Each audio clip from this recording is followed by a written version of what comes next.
나의 힘과 능력 되시는 하나님을 찬양합니다. 할렐루야. 주 예수 그리스도의 은혜와 평강이 이 자리에 예배하러 오신 모든 분들에게 충만히 넘쳐나기를 간절히 소망합니다. 우리가 지난 한 주는 신년특별 새벽 기도회로 하나님 앞에 모여서 2025년도 우리를 향하신 하나님의 놀라운 그 뜻을 우리가 함께 말씀을 나누면서 은혜를 함께 나눴습니다. 말씀 속에 변화되는 한 해가 되기를 소망하는 그 마음으로 힘차게 믿음의 여정을 향해 나아가기를 간절히 소망합니다. 오늘은 구약의 대표적인 선지자인 엘리야 선지자에 관한 말씀입니다. 엘리야 선지자는 남유다와 북이스라엘이 나누어졌던 때가 있었는데 그때 북이스라엘에서 활동했던 선지자였고요. 북이스라엘에 여러 왕들이 있었는데 그 중에서 가장 악하다고 평가를 받는 아합 왕 때에 활동했던 선지자가 이 엘리야 선지자입니다. 여러분 성경에서는 왕이 등장하는데요.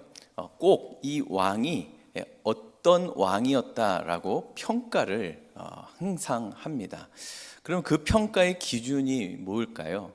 그 평가의 기준은 하나님을 얼마나 의지했느냐의 정도에 따라서 그 왕을 평가합니다. 나는 하나님 없이 못 삽니다. 하나님 없이는 나는 아무런 의미가 없습니다. 하나님이 가라 그러면 가고 하나님이 멈춰 하면 멈추겠습니다. 이런 왕을 성경에서는 선한 왕이다 라고 이야기합니다. 그 반대로 하나님 없이도 나는 살 수 있어요. 하나님 없이도 나는 충분해요 라고 그렇게 생각하고 그렇게 살아가는 왕을 어떤 왕이라고? 악한 왕이라고 합니다. 그러니까 그 기준은 하나님에게 있습니다. 이런 마음과 생각을 가지고 하나님 없이 나는 충분히 살아갈 수 있습니다. 아합 왕이 그랬다는 거예요. 그래서 가장 악했다는 것은 정말 하나님은 이 아합 인생에 전혀 도움이 되지 않는 그런 생각으로 아합이 통치를 하게 됩니다. 그래서 하나님 말씀을 불순종하게 됐고요. 또 하나님의 길을 버리고 북이스라엘의 온 지역에 바알과 아세라 상을 세우고 그 민족들이 다 우상을 숭배하게 만든 장본인이 바로 이 아합 왕입니다. 이 아합 왕 때 얼마나 영적으로 타락했겠습니까? 가장 부패했던 왕 이 시대에 바로 엘리야 선지자가 활동을 했습니다. 이 바로 이 아합 왕이 타락하여서 하나님이 징계를 내리셨는데 3년간 비를 내리지 않아서 온 땅에 가뭄이 들었습니다. 이때 엘리야 선지자 한 명과 바알과 아사라 선지자 850명이 갈멜산에서 전투를 하게 되죠.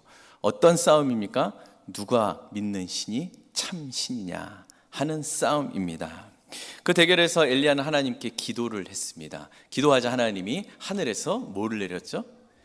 불을 내리셔서 엘리야가 믿는 하나님이 참신이다라는 것이 증명이 됐습니다.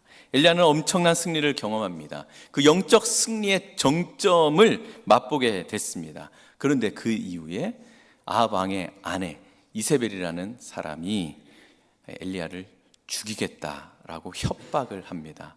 그 협박 한마디에 엘리야는 겁을 먹고 도망치게 됩니다. 어디까지 도망쳤는지 아세요? 호렙산 동굴까지 도망치게 됩니다. 여러분 엘리야의 이런 모습을 여러분 어떻게 좀 받아들이십니까? 하나님께 기도를 했더니요 하늘에서 불이 떨어졌어요.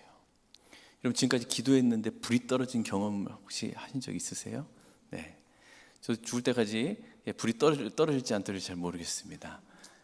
불이 떨어지는 경험을 했단 말입니다. 하나님이 살아계심을 알고 있었고 믿고 있었고 확신했지만 이 하나님이 불을 내리시니까 하나님 진짜 살아계시는구나 다시 한번 확인을 했습니다.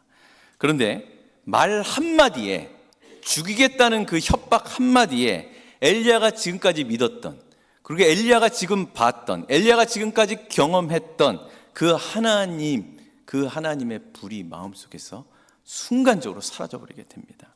두려움에 휩싸이고 깊은 절망에 빠지게 됐습니다. 이제 엘리야에게 있어서 하나님은 어디 계신지 모르는 그런 존재가 돼버렸습니다. 하나님의 임재조차 전혀 느끼지 못하고 아주 철저히 외로움 속에 빠지게 됩니다. 여러분, 이렇게 극과 극의 모습을 보이는 이 엘리야를 여러분 이해하십니까? 그것도 다른 사람도 아니라 하나님의 선지자입니다. 갈멜산에서 850대 1로 싸워서 믿음으로 승리했는데 그 믿음은 도대체 어디로 갔는지 모르겠습니다. 여러분은 엘리야가 왜 이렇게 됐다고 생각하세요? 이세벨이 정말 무섭긴 무서웠나 봐요. 네. 한마디에 그렇게 무너져 내리니까요. 저는 엘리야의 이런 모습을 보이는 이유를 출애굽기에 나오는 이스라엘 백성들의 그런 모습에서 그 이유를 찾을 수가 있었습니다. 출애굽기 14장은요, 이스라엘 백성들이 홍해를 건너는 장면이 나옵니다. 홍해를 건넌 이 사건은 살아계신 하나님이 계시다는, 그리고 그 하나님이 참되시고 유일하신 분이라는 것, 그리고 온 세상의 어떠한 존재보다 가장 위대하고 능력이 계시는 그런 분이라는 것을 증명한 그런 사건입니다. 바다를 가르시고 길을 내신 하나님의 그 초자연적인 능력으로 이스라엘 백성들은 그 바닷길을 건너가게 됩니다. 그리고 그 뒤를 따라오는 애굽 왕 바로와 그다음에 그의 군사들, 그의 백성들은 뒤따라오다가 그 홍해 물에 잠겨서 죽게 되죠. 이스라엘 백성들은 이거 어마어마한 기적을 경험을 했습니다. 출애굽기 15장은요, 이 기적을 행하신 하나님에 대해서 온 백성들이 다 함께 모여서 찬양을 합니다. 15장의 1절부터 21절까지 3분의 2 이상 이 홍해를 건너게 하신 하나님에 대한 찬양이 계속해서 나옵니다. 대표적으로 15장 11절 19절 말씀 우리 함께 읽어볼까요? 시작. 여호와여, 신중에 주와 같은 자가 누구니이까? 주와 같이 거룩함으로 영광스러우며 찬송할 만한 위엄이 있으며 기이한 일을 행하는 자가 누구니이까?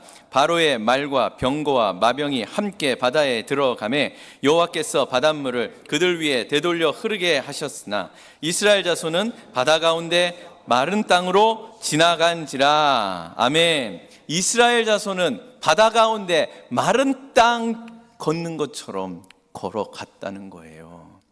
여러분, 온 백성이 지금 기뻐하면서 춤추고 환호성을 지르면서 지금 하나님을 찬양했습니다. 여러분, 분위기가 어땠을까요? 어떤 분위기일까 생각해 보니까 2002년 월드컵 우리가 4강에 올라갔을 때, 그때 막 온 나라가 난리가 났습니다. 2002년도에 여기 미국에서 사셨을지 몰라요. 저는 이제 한국에 있었습니다. 그때요, 뭐 16강, 8강, 4강까지 바깥에 나가서 막 응원하는데 4강 딱 확정되자마자 난리였잖아요.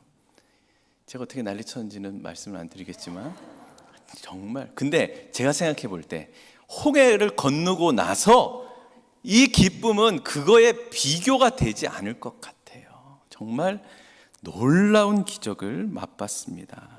그렇게 하나님의 위대하심과 능력 있으심을 찬양한 다음에 곧바로 이러한 일이 벌어집니다. 출애굽기 15장 22절 23절이에요. 모세가 홍해에서 이스라엘을 인도하며 그들이 나와서 수르광야로 들어가서 거기서 사흘 길을 걸었으나 물을 얻지 못하고 마라에 이르렀더니 그곳 물이 써서 마시지 못하겠으므로 그 이름을 마라라 하였더라. 홍해 건넜습니다. 건너면서 하나님이 살아계시고 하나님이 참된 신이시라는 것이 확인됐습니다. 근데 그리고 나서 3일 광야길을 걸었습니다. 그런데 마라라는 곳에 도달했는데 그때까지 물을 얻지 못했습니다. 그랬더니 어떤 일이 벌어지느냐? 24절 말씀 같이 읽습니다. 시작. 백성이 모세에게 원망하여 이르되 우리가 무엇을 마실까 하매 백성들이 뭘 했어요? 원망했어요. 근데 여기서 이 원망이라는 것은 그냥 뭐 짜증나고 그냥 뭐 투덜거리고 왜 그래? 뭐 이런 수준의 그런 단어가 아닙니다. 이 원망이라는 히브리 단어에는 어떤 뜻이 있냐면 밤을 지새우다, 밤을 보내다라는 그런 뜻이 있습니다. 여러분, 화가 나는 일이 생겼어요. 근데 생각하면 할수록 너무너무 화가 나요. 밤에 여러분 잠이 잘 옵니까? 잘 안 오지요. 계속 생각이 나면 계속해서 화가 치밀러 오르고 잠을 잘 못 자요. 계속 밤을 지새웁니다. 물론 사람이 물을 먹지 못하면 죽습니다. 하루 동안 물 못 먹어도 정말로 갈증이 나서 힘든데 이런 3일 동안 물을 찾지를 못했으니 얼마나 힘들었을 거예요. 그렇게 물이 없던 상황에서 점점 화가 생기고 불만이 점점 차오르기 시작하다가 하루가 지나고 이틀이 지나고 불만이 가득 차서 밤에 잠을 잘 수가 없어요. 근데 이랬다가는 우리 내일 죽는 거 아니야? 물이 어디 있는 거야? 하면서 하다가 3일째에 그것이 폭발해 버립니다. 누구를 원망했다 그래요? 모세를 원망했다. 모세를 원망했다는 것은 이스라엘 백성이 그들을 구원하신 하나님에 대한 신뢰가 점점 사라졌다는 뜻입니다. 다시 말해서 하나님을 원망합니다. 여러분, 어느 민족도 이 백성들도 경험해 보지 못한 홍해를 건너게 하신 그 하나님을 직접 체험했는데 그러면서 뭐라 그래요? 하나님 최고, 하나님 최고 했단 말이에요. 그런데 며칠 만에 하나님을 원망해요? 며칠이요? 3일입니다. 홍해의 기적이 며칠 가요? 3일밖에 못 가요. 여러분, 홍해를 건너게 하신 그 하나님이 이스라엘 백성들에게 그 물 하나 못 주시겠어요? 못 만드시겠어요? 근데 그 3일 동안 그걸 다 잊어버립니다. 그들은요, 왜 하나님을 이렇게 잊어버렸을까요? 이스라엘 백성들이 낙심했기 때문에 그렇습니다. 홍해를 건너서 이제 자기들 눈앞에 바로왕이 죽었습니다. 그들의 군사도 다 몰살당했습니다. 완벽하게 이제 자신들은 해방됐습니다. 누구도 자신들을 위협하지 못합니다. 또 하나님이 계시죠. 홍해를 가르셨잖아요. 모든 원수를 다 무찌르게 해주셨습니다. 이제 온 민족보다 자기들이 뛰어난 민족이 됐습니다. 여러분, 그러면 이제 자신들의 앞길은 탄탄대로가 되겠지요. 누가 우리를 공격할 수 있겠어요? 하나님이 계시는데요. 이제 우린 어려움이 없을 것이다. 혹 어려움이 생겨도 위대하신 하나님, 능력의 하나님이 계시니 우리의 어려움은 금방 해결될 것이다. 그랬는데 3일이 지나도 물을 얻을 수가 없게 됩니다. 자신들 앞에 주어진 이 상황이 자신들의 기대에 미치지 못하게 되자 참고 참았는데 그것이 해결이 되지 않고 그것이 이제 폭발하게 되었어. 낙심하게 된 겁니다. 그래서 3일 전에는 그 입술로 하나님을 찬양했는데 3일이 지나자 그 입술이 원망으로 바뀌게 됩니다. 엘리야도 똑같습니다. 하나님만이 참되시고 유일하시고 살아계신 분이라는 것을 갈멜산 전투에서 확인이 됐습니다. 그리고 3년 동안 가뭄이었는데 하나님이 다시 구름을 보내셔서 이 북이스라엘 지역의 가뭄이 이제 해결이 됐습니다. 그리고 하늘에서 불이 떨어졌죠. 또 비가 내립니다. 거의 홍해의 기적과 방불한 하나님의 그 초자연적인 역사가 지금 나타나게 됐습니다. 근데 이 현장에 엘리야만 있는 것이 아니라 또 누가 있었어요? 악한 왕인 아합 왕도 엘리야와 똑같이 하나님의 불을 보고요, 하늘에서 비가 내리는 것, 엘리야 선지자가 하늘에서 비가 내릴 것이다 아합 왕에게 이야기했거든요. 그랬더니 이 엘리야의 말대로 하늘에서 비가 내렸단 말이에요.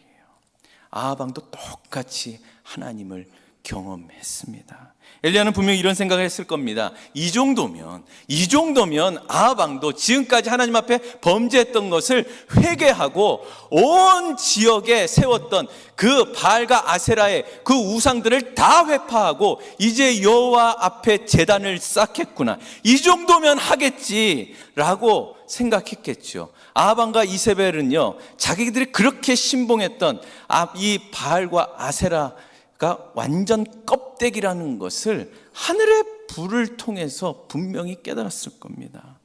그런데 그렇게 하나님 능력을 경험에도 불구하고 엘리야의 기대에 맞게 이 아하방이 바뀌는 게 아니에요. 설상가사 아하방이 이 사실을 자기 아내 이세벨에게 이야기했더니 이세벨이 엘리야를 죽이겠다고 협박한 겁니다. 이 협박에 엘리야가 무너져 내렸습니다. 자기가 기대했던 일이 벌어지지 않고요, 오히려 더 상황이 악화되고 정반대로 흘러가게 되니까 엘리야가 낙심하게 됩니다. 낙심에 빠지게 되니까 엘리야의 입에서 뭐가 나오는지 아세요? 로뎀나무 아래에서 뭐라 그러죠? 죽여달라고 합니다. 죽여달라고. 여기서 죽여달라는 것은 진심입니다. 이세벨에게 죽느니 차라리 명예롭게 하나님께 죽는 편이 낫겠습니다, 이 뜻입니다. 그런데요, 하나님은 이러한 엘리야에게 천사를 보내셔서 그 마음을 어루만지시고 그리고 탈진한 이 엘리야에게 음식을 공급해 주시면서 다시 회복하게 해주세요. 근데 이렇게 엘리야가 회복이 됐어요. 근데 회복된 후에 엘리야가 무슨 행동을 하는지 아십니까? 회복된 뒤에 다시 일어나서 40일 동안 밤낮으로 호렙산으로 갑니다. 왜요? 철회하러 갈까요? 아니요, 동굴에 숨으러 갑니다. 기껏 회복시켜 줬더니 하는 짓이 잠수 타는 거였습니다. 숨어버립니다.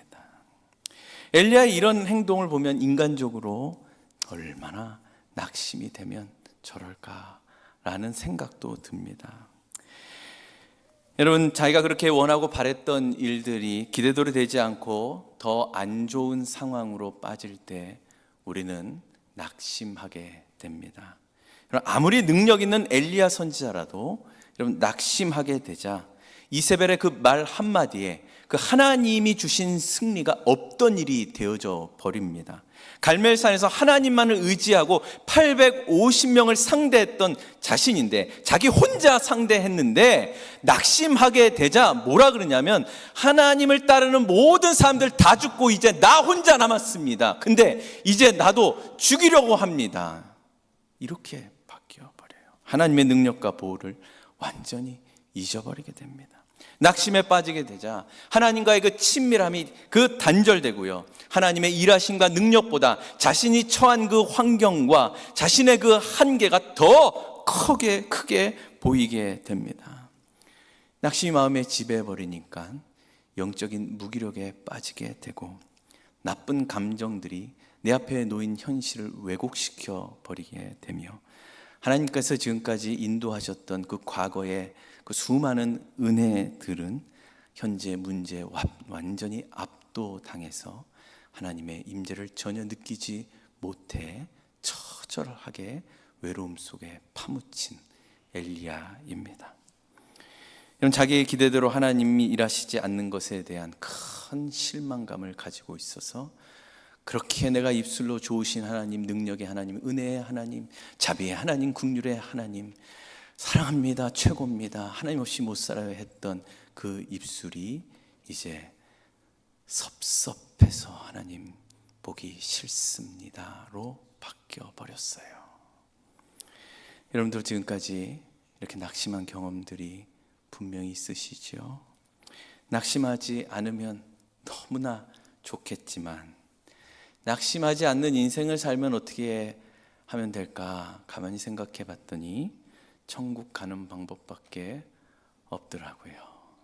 낙심은 우리에게 늘 찾아옵니다. 그런데 언제 찾아올 줄 모릅니다. 그런데 그리스도인들에게 특별히 이 낙심은 우리의 영적 생활에 아주 심각한 영향을 미치게 됩니다. 믿음을 약화시킵니다. 영적으로 무기력에 빠지게 돼서 하나님과 사람들을 스스로 밀어내며 고립시키게 만듭니다. 이렇게 낙심에 빠진 엘리야가 동굴에서 숨어 있을 때 하나님이 엘리야를 찾아오십니다. 엘리야야, 네가 어찌하여 여기 있느냐? 이것은 너 여기서 뭐하니? 라고 물어보시는 거예요. 하나님이 엘리야에게 이 질문을 2번 하세요. 오늘 본문에 보면. 근데 엘리야는 이 똑같은 질문에 똑같은 답을 2번 하게 됩니다. 그 대답의 의미는 이렇습니다. 내가 얼마나 열심히 했는지 아시잖아요. 그런데 하나님을 믿는 사람 다 죽고 나만 남았어요. 근데 지금 나마저 죽이려고 하는데 하나님은 지금 이렇게 가만히 계시면 어떻게 합니까? 이 지경이 되도록 왜 놔두시는 겁니까? 라는 대답입니다. 엘리야가 이 말을 하자 하나님이 나타나시는데 강한 바람으로 나타나십니다. 바위를 부술 만한 지진으로 나타나십니다. 또 불로 나타나십니다. 이 자연현상으로 나타나신 것은 하나님의 그 위엄과 또한 권세를 나타내십니다. 그런데 이상하게도 이 엘리야는 하나님의 이런 나타나심에 전혀 반응을 하지 않습니다. 그런데 마지막 불이 나타난 후에 세미한 소리로 하나님이 엘리야를 찾아오십니다. 근데 엘리야가 그것을 듣고 이제 겉옷으로 얼굴을 가린 채 드디어 동굴에서 나옵니다. 그리고 나서 아까 했던 하나님의 질문, 너 여기서 뭐하니? 라고 했을 때 2번째로 똑같은 대답을 하지요. 근데 2번째 이 대답은 하나님의 그 현현, 그 불로, 바람으로, 지진으로 나타나신 이후의 대답이기 때문에 첫 번째 대답과는 조금 다른 의미가 있습니다. 하나님, 나의 이해와 나의 한계를 벗어나는 그 초월적이고 신비스럽고 그 위대한 하나님이라는 거 압니다. 믿습니다. 나 인정합니다. 근데 그 하나님을 내가 믿고 지금까지 왔는데 나는 뭡니까? 라는 의미입니다. 우리도 신앙생활을 계속하다 보면 결국 엘리야의 이 질문을 하나님 앞에 할 수밖에 없습니다. 우리가 하나님 앞에 구하고 우리가 헌신하고 기대했던 그런 일들에 대해서 하나님의 일하심이 다를 때가 참 많이 있습니다. 하나님께서 우리의 기대와 우리의 생각과는 달리 일하신다는 것, 사실 말씀을 통해서 우리가 알고 있습니다. 여러 가지 성경 인물을 통해서 우리가 접해봤습니다. 그렇다면 그럼 우리가 그렇게 열심을 내고 헌신하는 것이 무슨 쓸모가 있을까요? 내가 기대하는 것을 하나님이 들어주시는 게 그렇게 어려우실까요? 내가 원하는 것을 해주시는 게 하나님한테는 그렇게 마음에 안 드는 일일까요? 도대체 하나님을 믿고 있는 나는 뭡니까? 하면서 이런 일들이 반복될 때 우리의 신앙생활이 체념으로 빠질 때가 참 많이 있습니다. 왜 이런 일이 우리에게 자주 생길까요?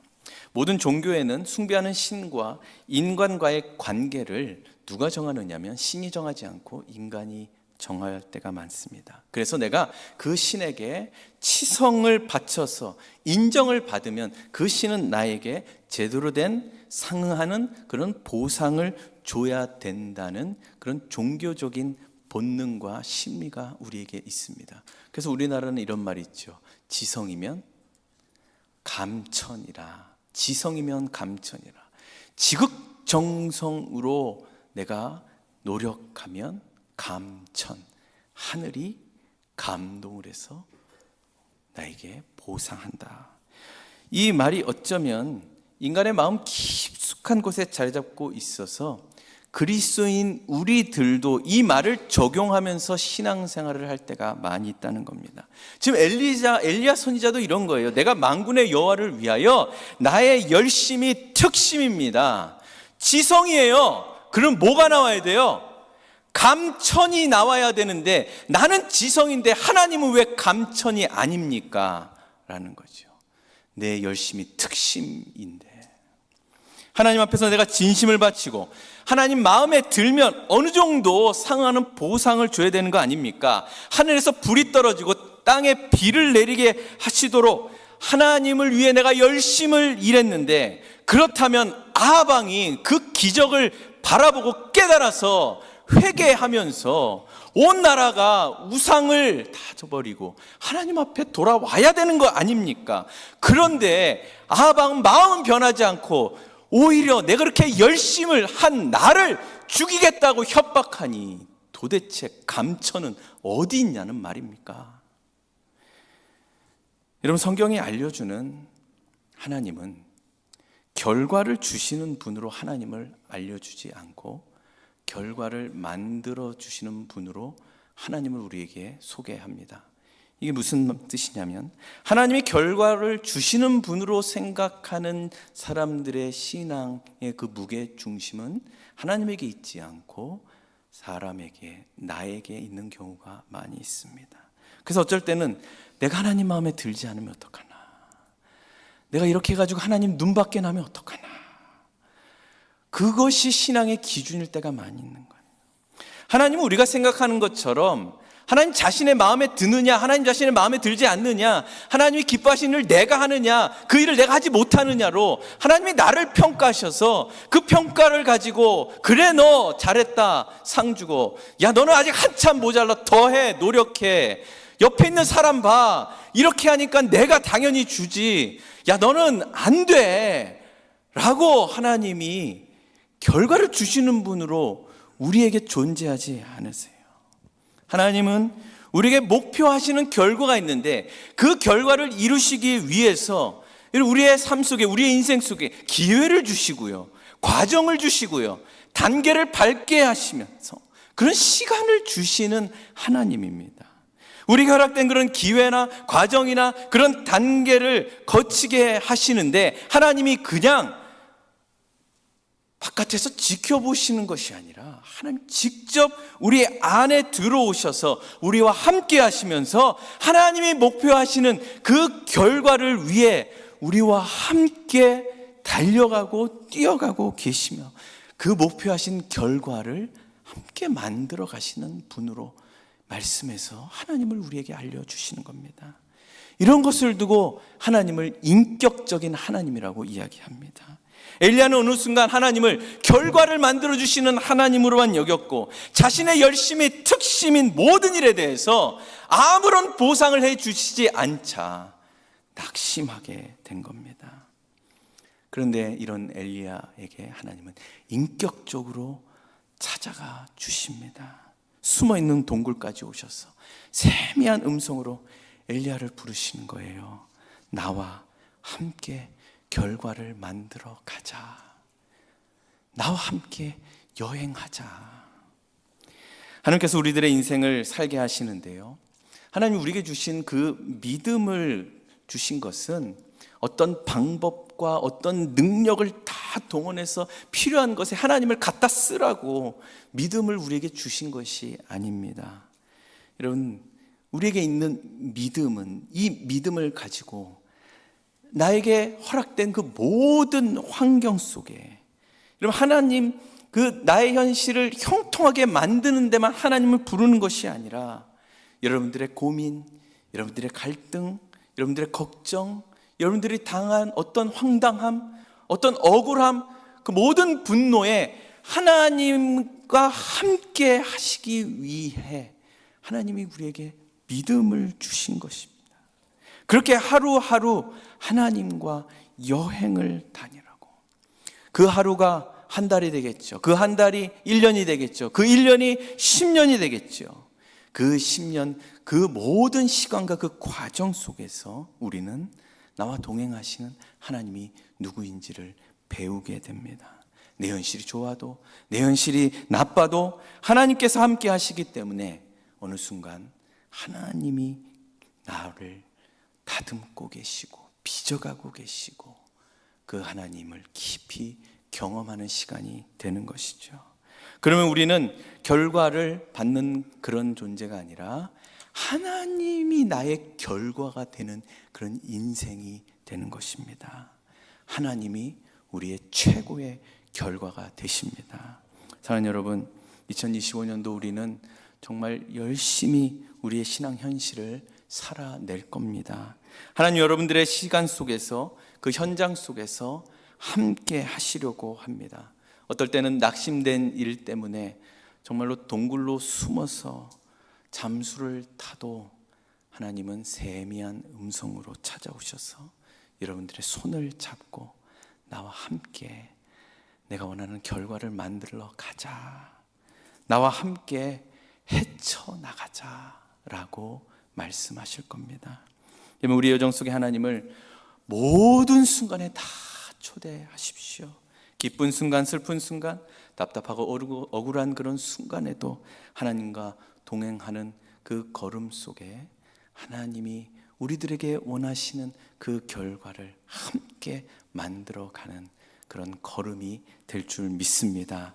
그러면 하나님이 우리의 시작이고 하나님이 우리의 과정이 되시고 하나님이 우리의 최종 결과가 되어 주실 것입니다. 이러한 하나님을 바라보며 올 한 해 믿음으로 승리하는 주의 권속들에게 주님의 이름으로 축원합니다. 자, 우리 함께 예수 늘 함께 하시네 우리 찬양 부르시면서 하나님만이 우리의 모든 것 되십니다. 우리 이 결단을 하는 시간 되기를 간절히 소망합니다. 고단한 인생길 힘겨운 오늘도, 고단한 인생길 힘겨운 오늘도 예수 내 마음 아시네.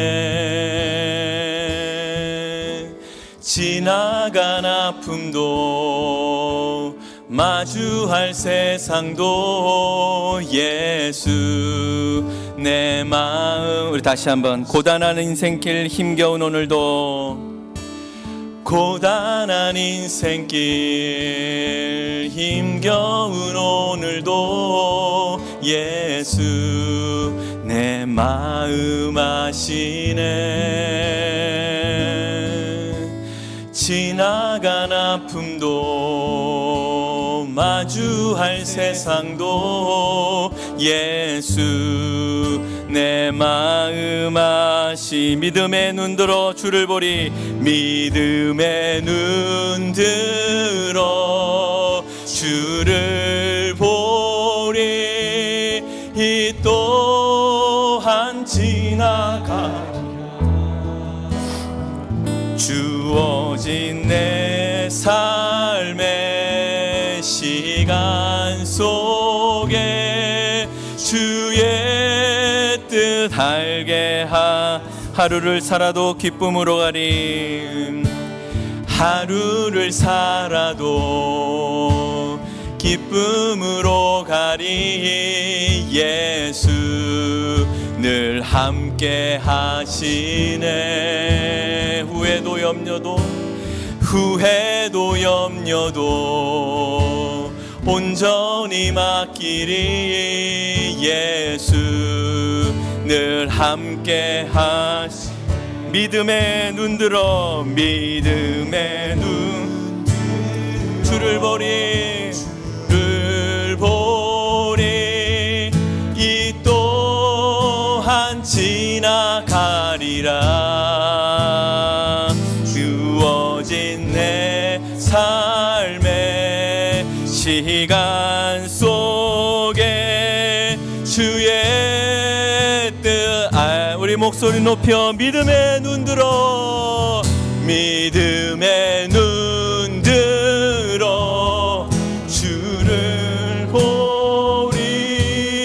이 또한 지나가리라. 주어진 내 삶에, 주어진 내 삶의 시간 속 주 뜻, 주의 뜻. 우리 다시 한번 눈 들어 주를 보리.